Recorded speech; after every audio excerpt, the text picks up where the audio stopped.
Welcome to my vlog on skills versus capacities. Through this vlog, I will explore the capacity and skills of two athletes.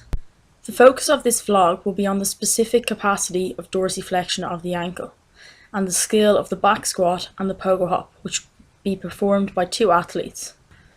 Through movement analysis and discussion, I will look at the relationship between this capacity and the two skills and how they interrelate and impact each other. Here we have my first athlete performing the back squat with a loaded bar. What we can see is a good range of movement here from this athlete. His capacity to dorsiflex his ankle is highlighted at 77 degrees, hips dropping below parallel and the torso remaining in an upright position. From these first few clips, this athlete exhibits good capacity of ankle dorsiflexion. Coupled with this athlete shows good motor control in the skill of the back squat. Looking at my second athlete, it is very clear to see her range of dorsiflexion is a lot less than the first athlete.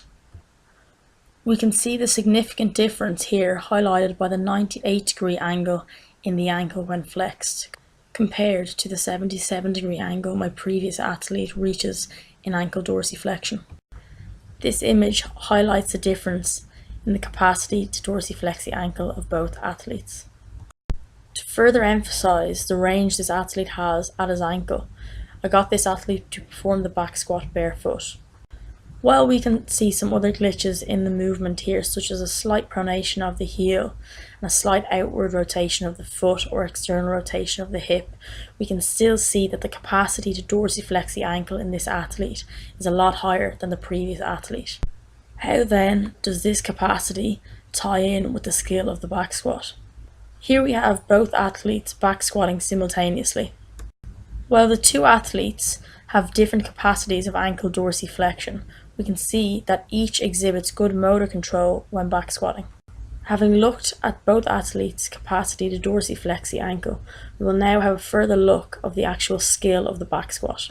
The arrow here highlights good initiation of the back squat, with the hip moving backwards to initiate the movement.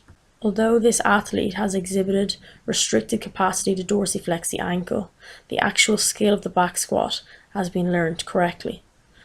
However, due to this lack of capacity to dorsiflex the ankle and bring the knee further forward over the foot, we can see the range of depth is impacted and a compensatory movement in a forward lean of the torso is adopted. However, good motor control and coordination of the back squat is shown. While this athlete exhibits good dorsiflexion, he too exhibits good motor control in the skill of the back squat. The red arrow again highlights the initiation of the movement with the hips moving backwards slightly. However, it is important to note with this athlete there is less compensating in a forward lean of the trunk due to the increased range of dorsiflexion at the ankle. Both athletes have been able to accomplish the skill of the back squat through good motor control and some compensatory movements. These clips of the athletes highlight the relationship between a capacity and a skill.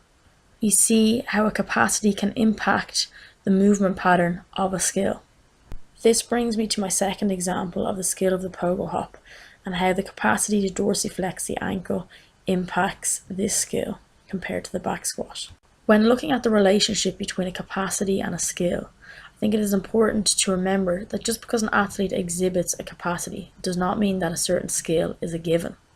What we see here is the athlete on the left with the better capacity to dorsiflex the ankle is not accessing and utilizing this capacity.